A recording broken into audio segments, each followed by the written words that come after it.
নমস্কার বন্ধুরা, মন্টিস কিচেনে আপনাদের স্বাগত।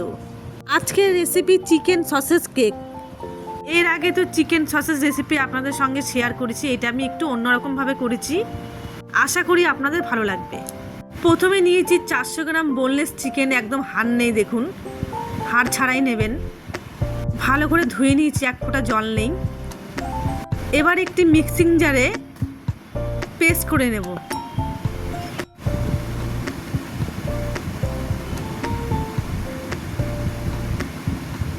পেস্ট হয়ে গেছে। এবার একটি কাচের বলে দুটো ডিম ভেঙে নেব।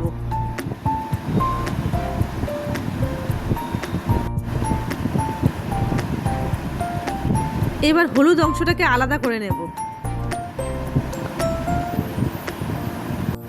এবার সাদা অংশটা মাংসর পেস্টের মধ্যে দিয়ে দেব,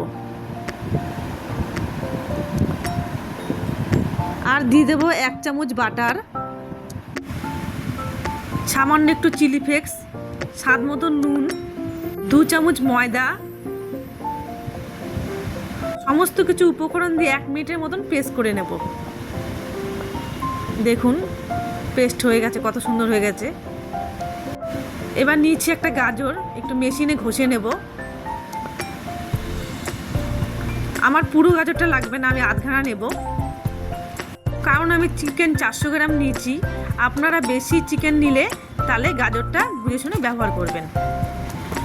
এবার দিয়ে দেবো চিকেনের পেস্টটা। এবার দিয়ে দেবো সামান্য একটু রিফাইন অয়েল, দিয়ে ভালো করে হাত দিয়ে মেখে নেব।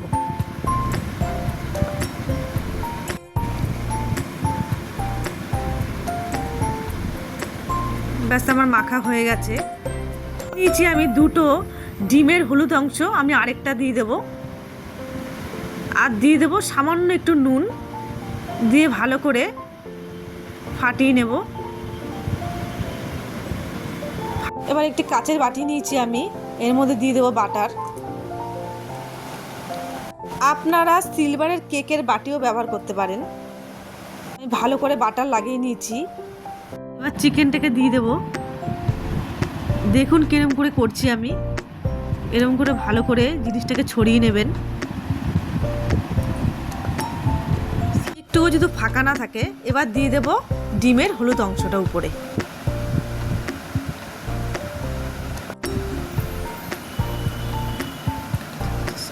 একটি কাঁটা চামচের সাহায্যে এরকম করে একটু ফুটো ফুটো করে দেব, না হলে সেদ্ধ হওয়ার সময় ফুলে যাবে।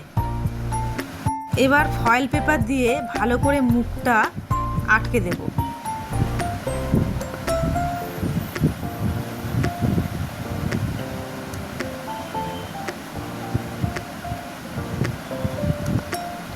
এবার একটি কড়াইয়ের মধ্যে সামান্য একটু জল দিয়ে এবার একটা স্ট্যান্ড বসিয়ে দেব, আস্তে করে বসিয়ে দেব। এবার আধ ঘন্টার মতন সেদ্ধ করে নেব।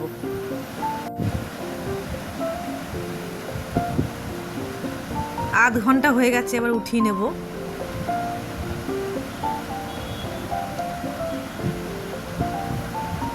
দেখুন কত সুন্দর হয়েছে, আমি কেটে দেখাচ্ছি আপনাদেরকে। আপনারা বাড়িতে একবার ট্রাই করে দেখবেন, বাচ্চা বড় সবারই খুব ভালো লাগবে খেতে, বাচ্চাদের তো বিশেষ করে খুবই ভালো লাগবে।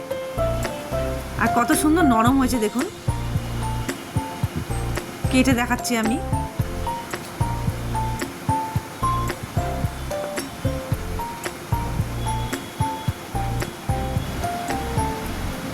এই দেখুন,